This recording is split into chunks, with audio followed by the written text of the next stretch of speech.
January 26, 1945. Holzwihr, France. A German soldier from the 2nd Mountain Division stared through the aid station window, watching medics carry in the wounded. His hands trembled as he tried to process what had just happened.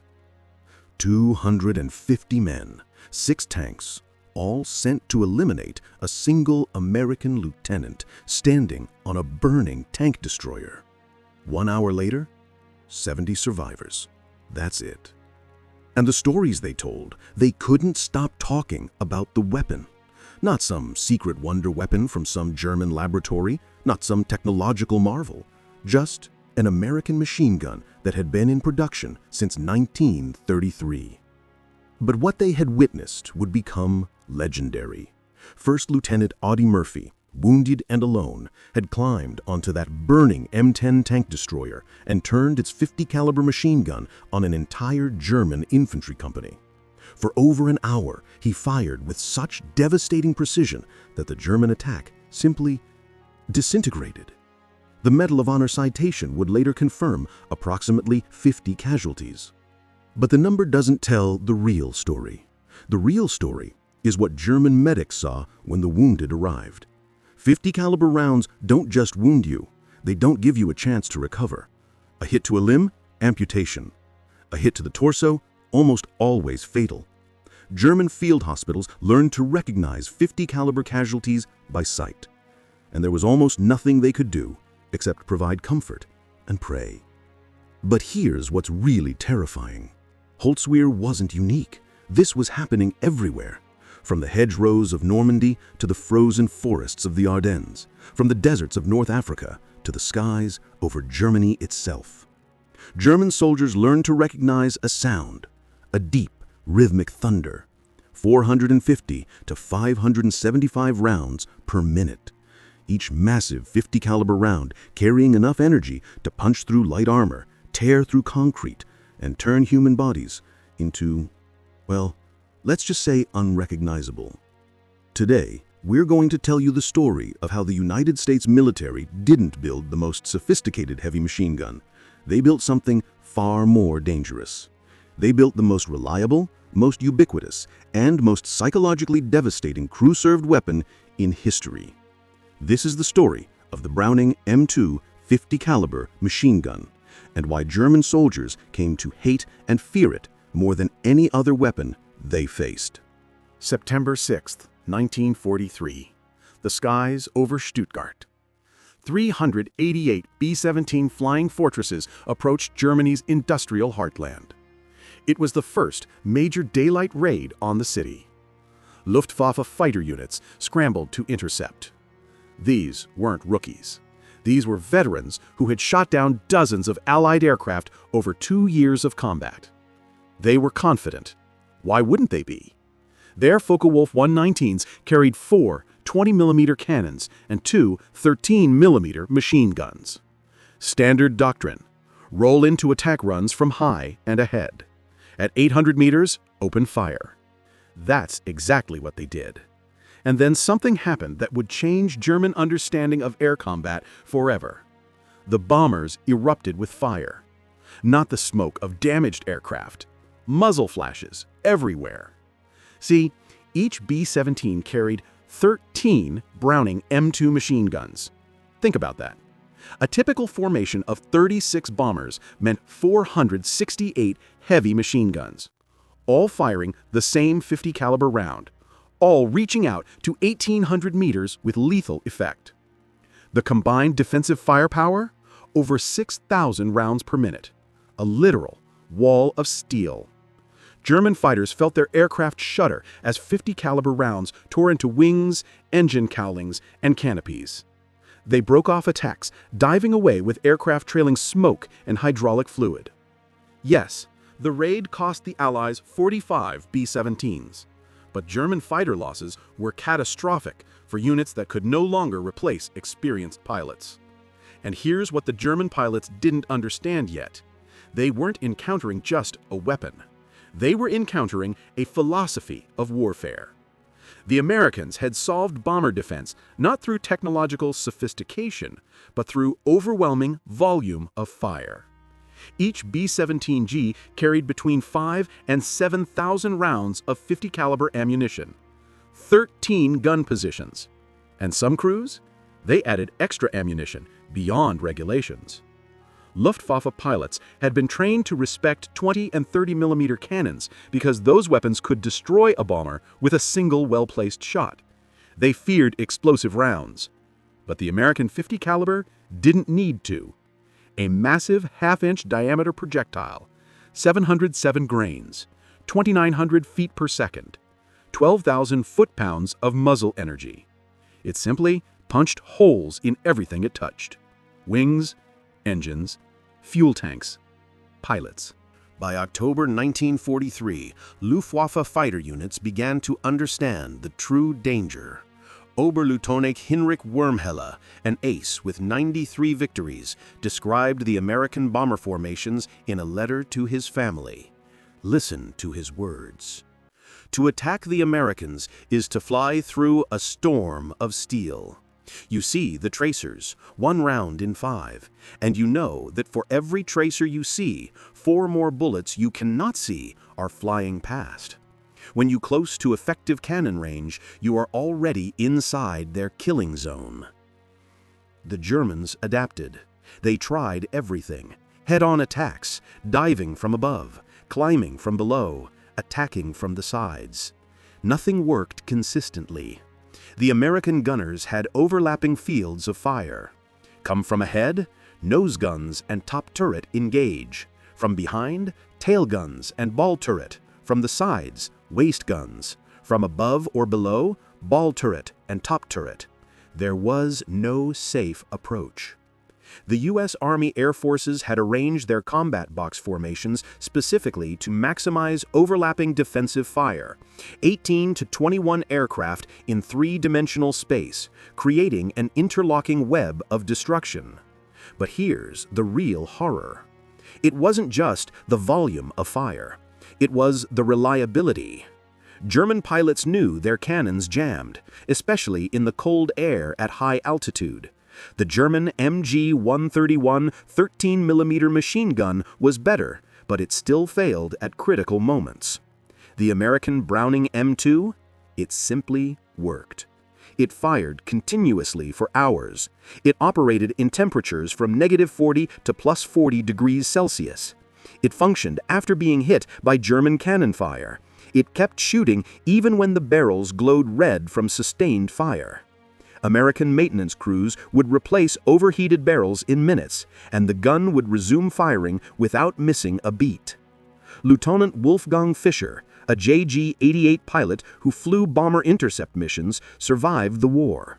His testimony at post-war Luftwaffe debriefings captured what they all realized. "We called the American bomber formations Die Fliegenden Festungen, the flying fortresses.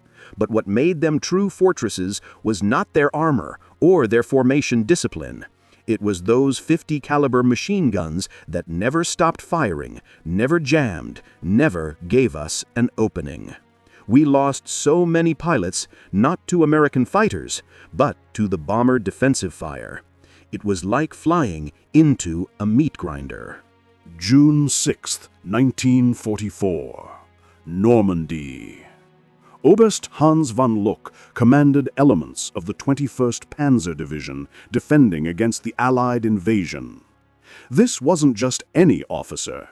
Von Luck had fought at El Alamein, earned the Knight's Cross, and would later publish his acclaimed memoir, Panzer Commander. His division was among the first German units to encounter American forces in sustained ground combat. What von Luck discovered changed everything he thought he knew about warfare. American doctrine had placed the 50 caliber machine gun on virtually every combat vehicle. Jeeps mounted them, trucks mounted them, half-tracks mounted them, tanks mounted them on turret roofs, tank destroyers mounted them, even supply vehicles carried them for convoy protection. The Americans had achieved something the Germans never attempted: universal heavy machine gun coverage across their entire force structure. Von Luck wrote in his memoir about the tactical implications. We had been told our training and our tactical doctrine would overcome American material advantage. At Normandy, I learned the truth. The Americans did not need superior tactics. They had enough ammunition to make mistakes and still win. Their 50 caliber machine guns were on every vehicle, every position, firing continuously. We could not move in daylight. Any attempt to maneuver drew immediate and overwhelming fire. Let me put this in perspective. The German army had built its infantry doctrine around the machine gun. The MG-34 and its successor, the MG-42, were excellent weapons.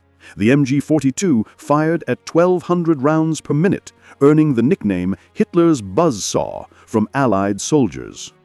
German squads carried 1,800 rounds per machine gun and organized their tactics around supporting the gun crew. But the Germans had never imagined the scale of American 50 caliber employment. A single American armored division advancing through France would have hundreds of 50 caliber machine guns mounted on vehicles. American supply convoys used a documented pattern of alternating fire. One vehicle shooting right, the next shooting left, covering both flanks simultaneously to break up German ambushes. This tactic was devastatingly effective against Panzerfaust teams trying to engage American armor at close range. American armored columns employed something they called reconnaissance by fire. Rather than carefully advancing and waiting for the enemy to reveal positions, American units would fire their 50 caliber machine guns continuously into any suspicious location. Tree lines, farm buildings, stone walls, hedgerows. The volume of fire would either suppress hidden German positions or provoke return fire that revealed their locations. This tactic drove German soldiers to absolute distraction. German infantry veterans of the Eastern Front thought they'd experienced the worst of industrial warfare against the Soviets. Then, they encountered American firepower doctrine in France. German squad leaders captured near Aachen in October 1944 described the difference in their debriefings. Against the Russians, we faced human wave attacks and artillery barrages. Against the Americans, we faced machine gun fire that never stopped. They fired at everything. They fired at nothing. They fired to make us keep our heads down. They fired to prevent us from moving. They fired because they had unlimited ammunition and we did not. After 2 weeks fighting the Americans in the bocage, soldiers would not leave cover during daylight. And this wasn't cowardice, it was mathematics. Movement meant death. Now, let me tell you about the M16 multiple gun motor carriage. This beast demonstrated American firepower philosophy at its most extreme. Picture a half-track, mounting 4 50 caliber machine guns in a powered turret, originally designed for anti-aircraft defense. Combined rate of fire? 2,200 rounds per minute. American soldiers called it the meat chopper or the kraut mower. Official reports from the 473rd AAA Battalion in November 1944 stated that the primary mission, anti-aircraft, often became secondary. Why? Because by late 1944, the Luftwaffe had been largely defeated over Western Europe. So, what did they do with these Quad 50 half-tracks? Ground support operations. The M16 proved devastatingly effective against German infantry and light vehicles. During the Battle of the Bulge, M16 units were credited with breaking up numerous German infantry attacks simply by traversing their 4 gun mounts across attacking formations. Imagine being on the receiving end of that. 2,200 50 caliber rounds per minute, sweeping across your position. There was no surviving it. Only luck determined who lived and who died. The experience of German forces attempting to ambush American supply convoys perfectly illustrates why the 50 caliber became so hated. German doctrine for convoy ambush was tried and tested. Allow the lead vehicles to pass. Destroy vehicles in the middle of the column to create a roadblock. Then systematically destroy the trapped convoy. This tactic had worked effectively against British and Soviet supply lines earlier in the war. Against American convoys, it failed catastrophically. American convoy doctrine placed 50 caliber armed vehicles at intervals throughout the column. When an ambush was initiated, American vehicles would immediately return fire with their 50 calibers, while other vehicles maneuvered to flank the ambush position. The volume of return fire was so intense that German ambush teams frequently suffered heavier casualties than the convoys they attacked. German platoon leaders who participated in convoy ambushes during the fighting in France described the evolution of their tactics in post-war interrogations. In early ambushes, we positioned infantry with machine guns and Panzerfausts along roads. American convoys had vehicles equipped with 50 caliber machine guns distributed throughout. The volume of return fire was devastating. We learned to only ambush isolated vehicles, never convoys. But isolated vehicles were rare. The Americans moved in strength precisely because they knew we could not effectively attack their convoys. That pattern of alternating fire was particularly effective. Vehicles on the right side of the road would fire into the right flank. Vehicles on the left would fire left. This created intersecting fields of fire that covered both sides of the road simultaneously. German forces attempting to ambush from one side would find themselves under fire not only from that side of the convoy, but from the opposite side as well. Think about the psychological effect. You're taking cover on one side of the road, and bullets are coming from both directions. Multiple weapons, seemingly unlimited ammunition. Successful ambushes became nearly impossible.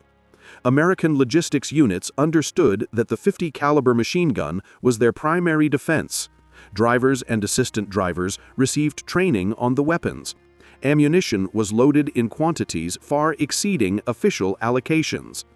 Convoy commanders were authorized to engage any suspected threat with immediate and overwhelming fire. The result? By mid to late 1944, German forces had largely given up attempting to interdict American supply lines in areas where Americans had air superiority and sufficient ground combat power to respond. This had strategic implications beyond the immediate tactical situation. German forces in France and later in Germany itself could not effectively interrupt American logistics. American units could count on regular resupply of ammunition, fuel, food, and equipment. This meant American tactical planning could assume that firepower would be available when needed. German planning, by contrast, had to account for chronic ammunition shortages, fuel shortages, and the certainty that whatever supplies did arrive would arrive late and in insufficient quantities. The 50 caliber machine gun was both a cause and a symptom of American logistical superiority. It was effective because American industry could produce ammunition in vast quantities. It enabled continued operations because its reliability meant that ammunition once delivered would be effectively employed.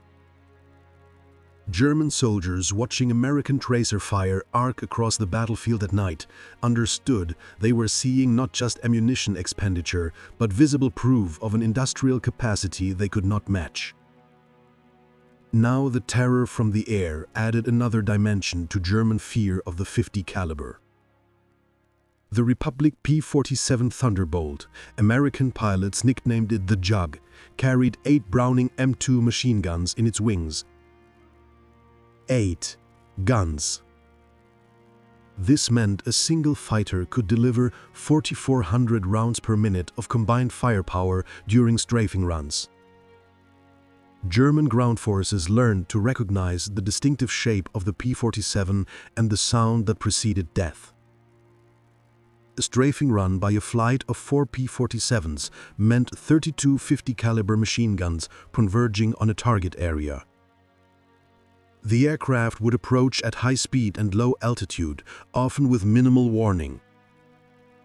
Pilots would open fire at ranges of 600 to 800 meters and walk their fire across German positions, vehicles, and troop concentrations. Survivors described the effect as a horizontal rainstorm of metal that left nothing intact. German supply sergeants, who survived multiple strafing attacks during the retreat from Normandy in August 1944, described the helplessness in their interrogations. You hear the engines first. By the time you look up, they are already firing. The bullets hit the road, the vehicles, the man, all at once. There is no cover that works. Stone walls crumble, trees are cut down, metal tears like paper. You can be behind a truck one moment and the truck is gone the next, just pieces of metal and fire. Soldiers learned to abandon vehicles the moment they heard aircraft engines. Better to lose the vehicle than the vehicle and the crew. The P-47 proved particularly effective in what American pilots called armed reconnaissance missions. Rather than targeting specific objectives, flights would patrol assigned sectors looking for targets of opportunity. Any German vehicle moving during daylight risked attack. Any troop column, any supply convoy, any artillery position. The 850 caliber machine guns gave pilots enough ammunition to engage multiple targets during a single sortie. A pilot might strafe a convoy, climb to altitude, spot a German tank platoon, dive to attack them, then strafe a crossroads on the return flight. The ammunition capacity, approximately 425 rounds per gun, meant 3,400 rounds total, enough for sustained combat. German forces adapted by moving primarily at night and in bad weather. But this adaptation came at enormous cost to operational tempo and logistics. Supplies that should have taken hours to move required days. Reinforcements arrived late or not at all. The Luftwaffe's inability to contest American air superiority by mid-1944 meant that German ground forces operated under constant threat of air attack. And the primary weapon delivering that threat was the 50 caliber machine gun. The combination of ground-mounted and air-delivered 50 caliber fire created comprehensive suppression. German units could not move safely in daylight because of strafing attacks. They could not move safely at night because American ground forces used reconnaissance by fire with vehicle-mounted 50 calibers to interdict roads and trails. They could not concentrate forces for counterattacks because American doctrine called for immediate engagement of any identified German formation with all available firepower. This was the reality that broke German combat effectiveness in the West.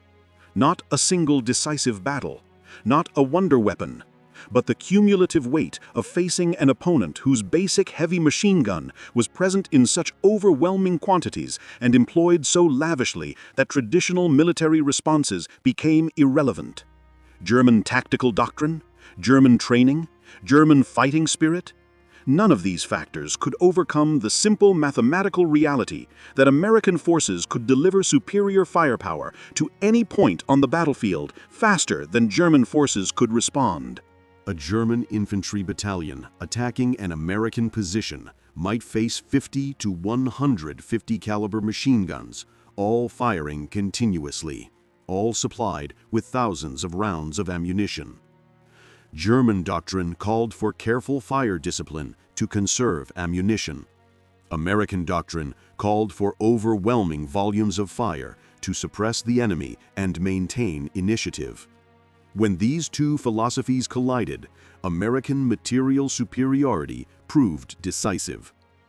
Urban combat revealed another dimension of 50 caliber effectiveness. As American forces fought through French towns and German cities, the 50 caliber proved invaluable for suppressing enemy positions in buildings and destroying fortified structures. The massive projectile could penetrate multiple walls of typical European construction. Masonry that would stop rifle fire and machine gun fire offered little protection against 50 caliber rounds. American tank commanders quickly learned to use their turret-mounted 50 calibers to suppress upper-story windows and rooftop positions before moving through urban areas. The technique was simple but devastatingly effective. A tank would halt at a street corner. The commander would traverse the 50 caliber across building facades, firing continuously at any potential position. The sustained fire would force German defenders to take cover, allowing infantry to advance. The tank would then move forward and repeat the process at the next intersection. German Panzerfaust teams, highly effective in open terrain and particularly dangerous in urban environments where they could engage armor at close range, found themselves unable to function effectively against American combined arms tactics that integrated 50 caliber suppressive fire. A Panzerfaust operator needed to expose himself to aim and fire his weapon. American doctrine called for continuous 50 caliber fire on any suspected position. The combination made successful Panzerfaust attacks rare in situations where American forces employed proper combined arms coordination. German company commanders who fought American forces in the Rhineland during the final months of the war described the impossibility of effective defense. German infantry would position in upper-story rooms with good fields of fire. American tanks would approach and destroy the buildings with 50 caliber fire and tank main guns. The 50 caliber rounds would penetrate walls and ceilings. There was no safe place. Soldiers would take cover behind furniture or interior walls, and the bullets would find them anyway. The psychological impact of fighting in urban terrain against an enemy with unlimited 50 caliber ammunition was profound. German soldiers understood intellectually that walls and buildings provided concealment but not cover against 50 caliber fire. But emotionally, the human need to seek shelter behind solid objects was overwhelming. Watching 50 caliber rounds punch through meter-thick stone walls and continue through multiple rooms destroyed the psychological comfort that shelter normally provided. Soldiers felt exposed even when hidden, vulnerable even when protected by what would normally be adequate cover. This psychological erosion was cumulative. A soldier might survive one engagement, then another, but each time watching 50 caliber fire destroy what should have been safe cover. Eventually, the accumulated stress of knowing that no position was truly safe, that the Americans could and would destroy any defensive position with sustained fire, broke combat effectiveness. German units would abandon positions without being directly assaulted because they knew American firepower would eventually make those positions untenable. The final campaigns in Germany demonstrated the complete superiority of American firepower doctrine. German forces fought with courage and skill, often achieving local tactical successes against numerically superior American forces. But tactical success meant nothing when American forces could simply mass firepower and reduce German positions to rubble. The 50 caliber machine gun was the foundation of this firepower. It was present in sufficient quantities to engage any target. It was reliable enough to fire continuously for hours. It was supplied with sufficient ammunition that American commanders never needed to ration fire. And it was employed according to doctrine that valued suppression and destruction over conservation and precision. German tank crews learned to fear the 50 caliber for different reasons. While the M2 could not penetrate the frontal armor of German medium and heavy tanks, it could damage optical equipment, disable external stowage, and suppress accompanying infantry. More importantly, the 50 caliber could penetrate the thinner side and rear armor of many German armored vehicles at combat ranges. American M10 tank destroyers carried a 50 caliber M2 HB machine gun mounted on the rear of the turret for anti-aircraft defense and close infantry protection. Statistical analysis of ammunition expenditure shows that M10s fired far more high-explosive shells than armor-piercing rounds. This indicates extensive use in infantry support roles, where the 50 caliber proved critical for what crews called cleanup operations in close quarters. A German Panzerfaust team might disable an American tank, only to be cut down by 50 caliber fire from accompanying tank destroyers or infantry support vehicles before they could escape. Night combat introduced yet another terror associated with the .50 caliber. American ammunition used a ratio of 1 tracer round to every 4 ball rounds. This meant that every 5th .50 caliber bullet visible to the enemy was a glowing tracer that marked the trajectory of the burst. German soldiers watching American .50 caliber fire at night could see the tracers arcing toward them, streaks of light that seemed to move slowly enough to track visually, but that arrived with devastating speed and force. The psychological effect was profound. Soldiers could see death approaching. They could watch the tracers converge on their position. They knew that for every tracer they saw, 4 additional rounds were flying along the same path. The human instinct to duck or dodge was useless, because by the time a soldier saw the tracer, the rounds had already arrived. Veterans learned not to watch the tracers, but new replacements would fixate on them, mesmerized by the deadly light show, often freezing in the open until the fire found them. American forces exploited this psychological effect deliberately. Reconnaissance by fire at night meant sending streams of tracer-laden .50 caliber fire across suspected positions. The visual effect was overwhelming. Entire sectors would light up with intersecting streams of tracers.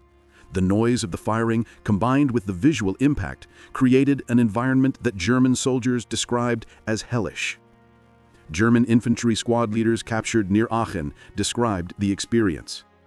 At night, you can see them shooting even when they cannot see you. They fire at sounds, at movement, at nothing. The tracers show you where death is coming from, and you cannot escape it. Let me read you more of what that German squad leader said, because it perfectly captures the psychological horror. You watch the streams of fire and know that behind every tracer are 4 more bullets. You calculate. 1 gun firing for 10 seconds sends 50 rounds toward you, and only 10 are tracers. You see 10 streaks of light, and know 40 more rounds are in the air. Then you realize there are not 1, but 5 or 10 guns firing. The mathematics of it are terrifying. You cannot survive that volume of fire by skill or courage. You survive by luck alone. The Germans had their own tracer ammunition, but their doctrine of fire discipline meant tracers were used sparingly. A German machine gun crew might fire a burst with tracers to verify their aiming point, then switch to ball ammunition to conserve the more expensive tracer rounds. American crews fired mixed belts continuously. The visual effect of American firepower at night was therefore vastly more impressive than the German equivalent, even when German weapons had higher rates of fire. This visual dominance had practical effects beyond intimidation. American commanders could observe their own fire and adjust it in real time. If tracers were falling short of a target, the gunner could see this and correct immediately. German return fire was harder to observe because they fired fewer tracers. American units, therefore, had better real-time feedback on the effectiveness of their fire, allowing them to adjust and concentrate fire more effectively than German forces could manage. The Germans tried to develop countermeasures. They attempted to use armor more aggressively to close with American positions before the .50 caliber fire became overwhelming. This rarely worked because American artillery and air support would engage German armor at longer ranges, forcing the Germans to fight at exactly the distances where .50 caliber fire was most effective. They tried infiltration tactics, moving at night and in bad weather when American observation was limited. But American logistics meant that .50 caliber ammunition was always available. And American doctrine encouraged firing at any suspected position, regardless of whether targets were confirmed. Think about that for a moment. The Germans had to see you to shoot you. The Americans just shot where they thought you might be. And they had enough ammunition to do it all day, every day. July 25, 1944. Operation Cobra. The American breakout from Normandy began with 3,300 tons of bombs dropped by 1,800 heavy bombers on German positions near Saint-Lô. General Major Fritz Bayerlein commanded the Panzerlehr Division, one of the elite German formations defending the sector.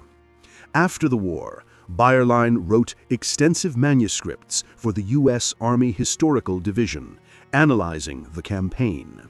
His assessment of American firepower was clinical and devastating. He wrote that by the time his division retreated from the Saint-Lô sector, it had been decimated, not primarily by bombing or artillery, though those were significant factors, but by the cumulative effect of constant small arms fire that prevented his forces from maneuvering effectively. American 50 caliber machine guns mounted on every vehicle meant that his troops could not move to respond to American advances without being engaged immediately. His conclusion? Americans had solved the fundamental problem of modern warfare. They had found a way to project superior firepower without requiring superior training or tactics. Bayerlein, promoted to General Lieutenant on July 20, 1944, participated in the Battle of the Bulge and finally surrendered in April 1945. His post-war writings would become major sources for understanding German perspectives on American combat methods. He noted repeatedly that the 50 caliber machine gun, operated by soldiers with minimal specialized training and supplied with vast quantities of ammunition, created a baseline of firepower that German forces could not match with their more sophisticated weapons and better trained crews. The winter of 1944 brought the Battle of the Bulge, Germany's last major offensive in the West. German forces achieved complete tactical surprise and initial success. For the first few days, it appeared possible that German armor might break through to the Meuse River and split the Allied armies. Then American logistics reasserted itself, and with it, the 50 caliber machine gun. American units rushed to the Ardennes, carried their standard load of ammunition and equipment. This meant that even ad hoc defensive positions could bring devastating volumes of 50 caliber fire to bear on German attacks. The battle devolved into exactly the kind of grinding attrition fight that favored American material superiority. At Bastogne, surrounded American forces used their 50 caliber machine guns to devastating effect against German infantry attacks. The guns operated reliably despite temperatures well below freezing, mud, snow, and the general chaos of sustained combat. German forces made one critical error in their planning for the Bulge offensive. They assumed that bad weather would ground American air power and reduce the effectiveness of American fire superiority. They were half right. Weather did initially limit air operations, but German planners had not accounted for the fact that ground-mounted 50 caliber machine guns were unaffected by weather, and that American logistics could sustain ammunition expenditure at rates the Germans found incomprehensible. General der Fallschirmtruppe Alfred Schlemm commanded the 1st Parachute Army from November 1944 to March 1945, when he was wounded during Operation Veritable, the Canadian 1st Army's assault across the Rhine. Schlemm had the unenviable task of defending against Allied offensives with increasingly limited resources and declining troop quality. His post-war analysis, like Bayerlein's, focused on the cumulative psychological impact of American firepower. Schlemm noted that by early 1945, German soldiers had learned to recognize the sound of American 50 caliber fire at great distances. The knowledge that any position could be engaged by these weapons, that any movement could draw immediate fire, and that German forces had no effective counter, created what he called a defensive mentality that made offensive operations nearly impossible. His forces successfully evacuated across the Rhine before the final Allied push, but he attributed his casualties primarily to the constant attrition caused by American heavy machine gun fire during the retreat.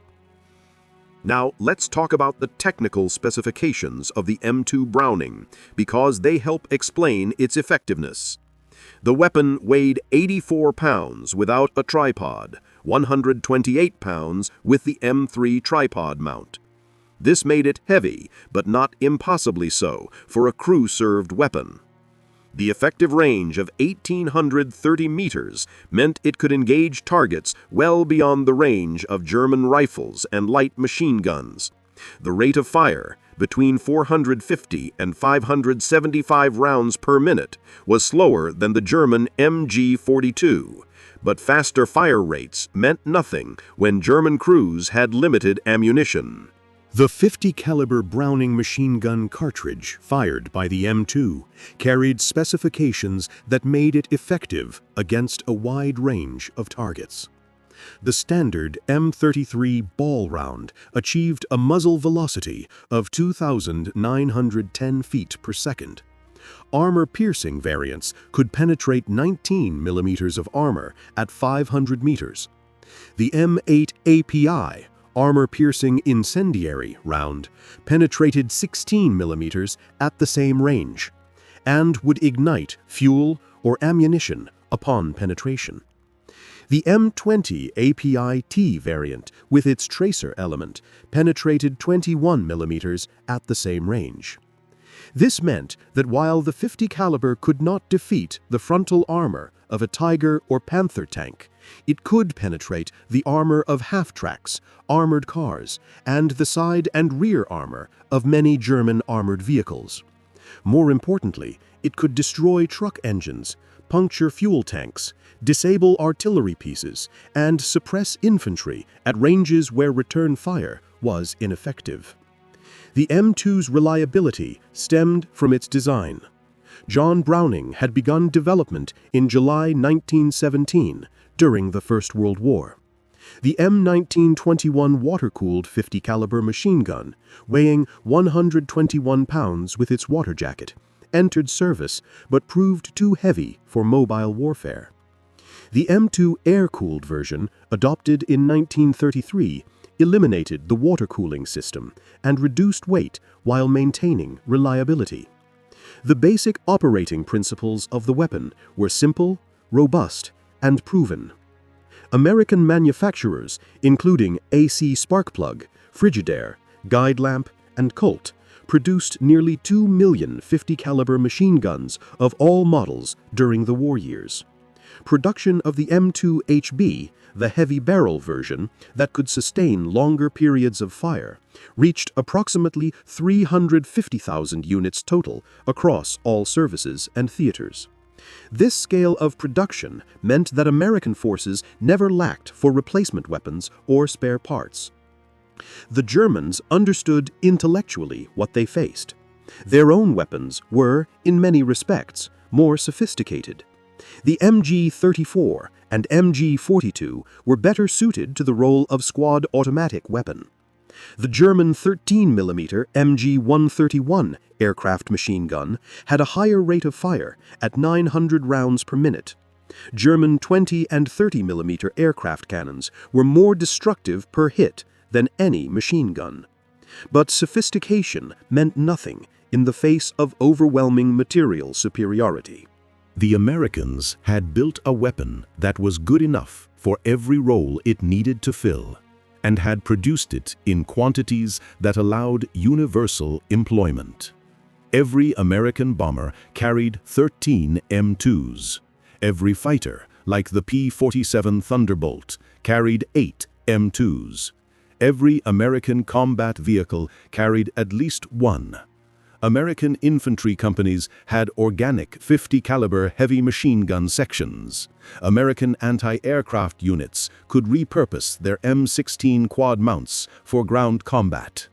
The weapon was everywhere, always available, always supplied with ample ammunition, and it worked every time it was needed.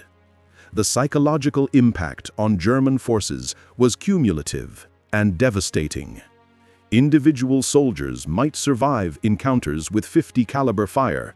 Units might successfully complete tactical missions despite American firepower superiority. But over weeks and months of combat, the constant knowledge that the Americans could bring overwhelming fire to bear on any target at any time with weapons that functioned reliably in all conditions, it wore down German combat effectiveness as surely as casualties and equipment losses. This was not cowardice on the part of German soldiers. These were veteran troops who had fought across Europe and North Africa. Many had faced Soviet attacks on the Eastern Front. But there was something uniquely demoralizing about the American approach to warfare. The Soviets might mass human waves and artillery. The British might demonstrate tactical excellence and coordination.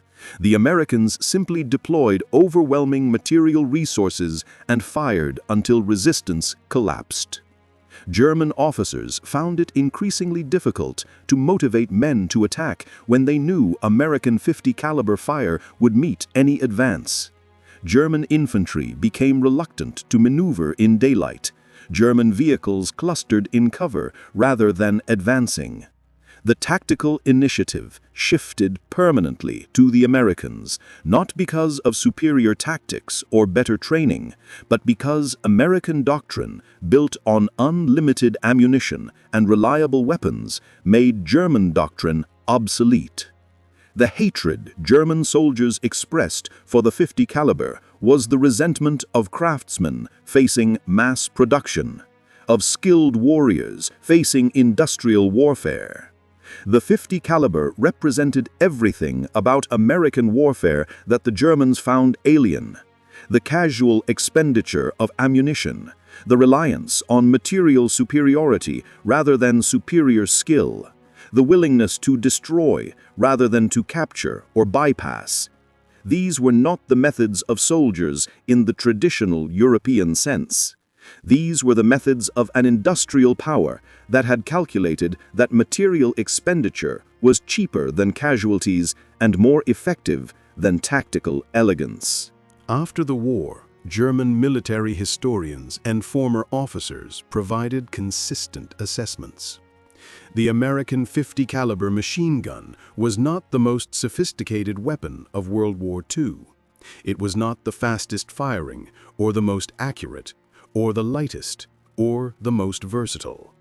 It was simply the most effective, because it combined reliability, ubiquity, and overwhelming logistical support. The weapon itself was only part of the equation. The system that produced it by the millions supplied it with billions of rounds of ammunition and employed it according to doctrine that accepted material expenditure as the price of victory. That system was what defeated Germany. The legacy of the M2 Browning can be measured in its continued service. 80 years after it entered production, the weapon remains in active use with the United States military and armed forces around the world. Think about that. 80 years. It has outlasted every weapon system that opposed it in World War II. It has served in every American conflict from World War II through the present day. This longevity reflects the fundamental soundness of the design and the effectiveness of the American military philosophy it embodies. The broader strategic implications became clear only in retrospect. German military planning had assumed that superior training and tactical excellence could offset American numerical advantages. This assumption proved catastrophically wrong. The 50 caliber machine gun demonstrated that adequate weapons produced in overwhelming quantities and supplied without restriction trumped sophisticated weapons produced in limited numbers and supplied sparingly. German tank commanders who had defeated Soviet armor through superior tactics found themselves unable to maneuver against American combined arms teams that included multiple 50 caliber machine guns. German infantry who had mastered the tactical intricacies of the MG-42 found their expertise meaningless when American forces could simply saturate defensive positions with sustained 50 caliber fire. German pilots who had honed their skills against the RAF found themselves shredded by defensive fire from bomber formations that valued volume over precision. The lesson was universal and unforgiving. In industrial warfare, the side that can sustain higher material expenditure will prevail, regardless of tactical skill disparities. The Germans had brought a craftsman's approach to a mass production war. They had optimized for efficiency when the situation demanded overwhelming force. They had conserved ammunition when their opponents could afford to expend it freely. What German soldiers learned through bitter experience was that modern industrial warfare rewards not tactical brilliance or superior training, but the capacity to sustain overwhelming material expenditure. The M2 Browning 50 caliber machine gun became the symbol and instrument of that lesson. German forces brought skill, doctrine, and determination to the battlefield. American forces brought an industrial system capable of producing and supplying heavy machine guns in quantities that made resistance mathematically futile. When those two approaches to warfare collided, the outcome was never truly in doubt. Let me give you some numbers that really drive this home. During World War II, American industry produced approximately 2 million 50 caliber machine guns of all types. 2 million. The ammunition production? Estimates suggest over 3 billion rounds of 50 caliber ammunition were manufactured during the war years. 3 billion rounds. To put that in perspective, if you fired a 50 caliber machine gun continuously at 500 rounds per minute, 24 hours a day, 7 days a week, it would take you over 11 years to fire 3 billion rounds. German industry, struggling under Allied bombing and resource shortages, could never match these numbers. The MG-42 was a brilliant weapon, arguably superior to the M2 in many tactical respects, but Germany produced approximately 400,000 MG-42s during the war. 400,000 versus 2 million. And the ammunition disparity was even more pronounced. German forces in the field were constantly short of machine gun ammunition. American forces had so much that they could fire at suspicious shadows. This wasn't just about production capacity. It was about strategic philosophy. The Germans designed weapons to be efficient and economical. The Americans designed weapons to be reliable and produced them in quantities that made efficiency irrelevant. The Germans trained soldiers to be skilled marksmen who conserved ammunition. The Americans trained soldiers to deliver overwhelming volumes of fire and resupplied them continuously. The Germans fought to conserve resources for the next battle. The Americans fought as if every battle was the last one that mattered because their logistics meant the next battle would be as well supplied. In the post-war years, as German veterans wrote their memoirs and gave interviews, certain themes emerged repeatedly when they discussed American firepower. One panzer commander described watching an American convoy move through a French village. He had positioned his tank and 2 supporting infantry squads for an ambush. His plan was textbook German tactical doctrine. Then the convoy opened fire. He didn't even complete his count of how many 50 calibers were shooting at his position before he ordered a retreat. His tank survived. Both infantry squads were effectively destroyed. A Luftwaffe pilot described his first encounter with a B-17 formation. He was a veteran with 14 kills, confident, well-trained.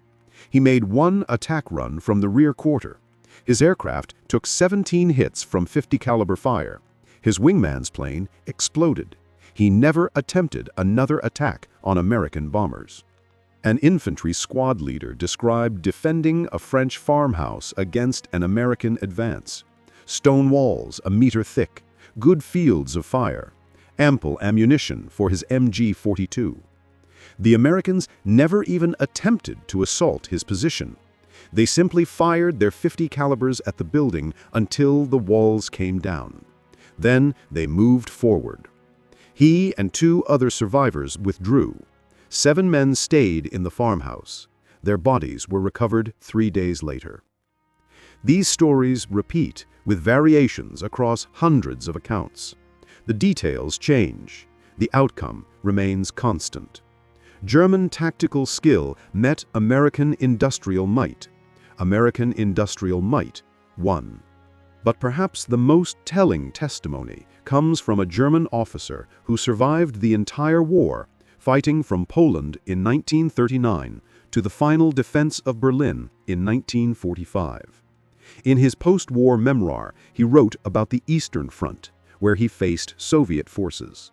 He described massive artillery barrages, human wave attacks, the brutality of warfare at its most primitive. Then he wrote about the Western Front after Normandy. Against the Russians, I felt like a soldier fighting other soldiers. We were better trained, better led, better equipped. When we lost, it was because they overwhelmed us with numbers or artillery. Against the Americans, I felt like a craftsman watching his workshop being demolished by a factory. They didn't need to be better soldiers than we were. They just needed to have more bullets than we had men. And they did. They always did. Today, if you visit military museums across Europe, you'll find examples of the M2 Browning 50 caliber machine gun, not replicas, original weapons from World War II. Many of them still functional, still capable of firing 80 years later. In contrast, the MG-42, which was in many ways a more advanced weapon, exists primarily as a museum piece. Its successor, the MG-3, served well, but it's being phased out. The M2?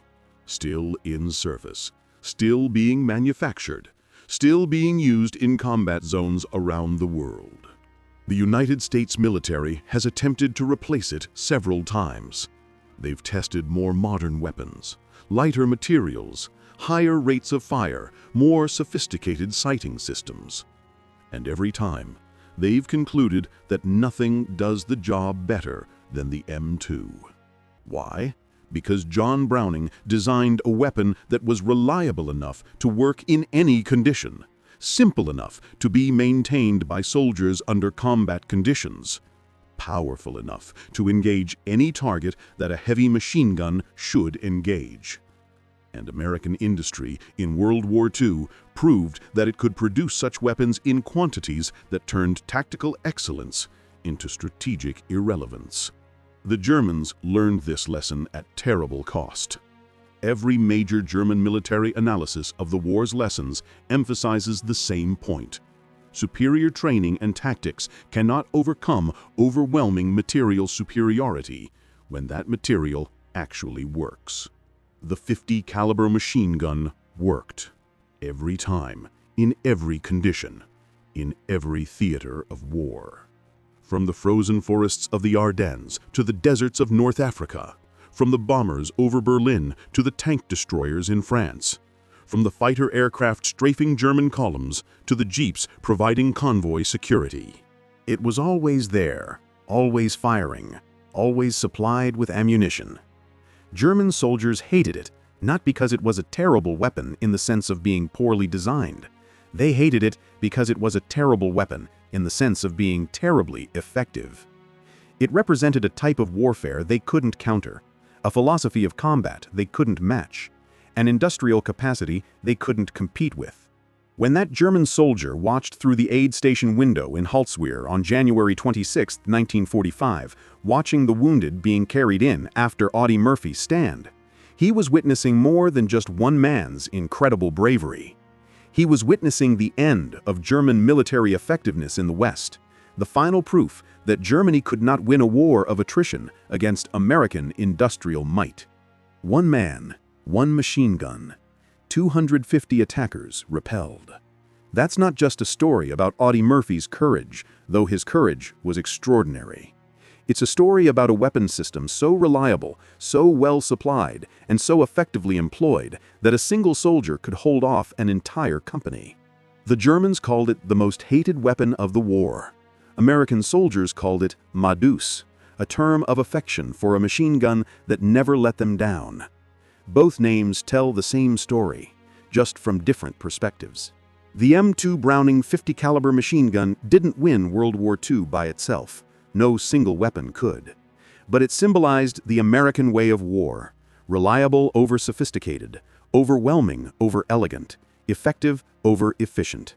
And in the end, that philosophy, embodied in a machine gun designed in 1933 and still in service today, proved unstoppable. Thanks for watching. If you found this video interesting, please like and subscribe. And let me know in the comments, what other weapons from World War II would you like to hear about? The history of warfare is written not just in tactics and strategy, but in the tools soldiers carried and the fear those tools inspired in their enemies. The M2 Browning inspired more fear than perhaps any other weapon in the American arsenal. And 80 years later, it's still doing its job. That's the legacy of Deuce, the gun Germany feared most.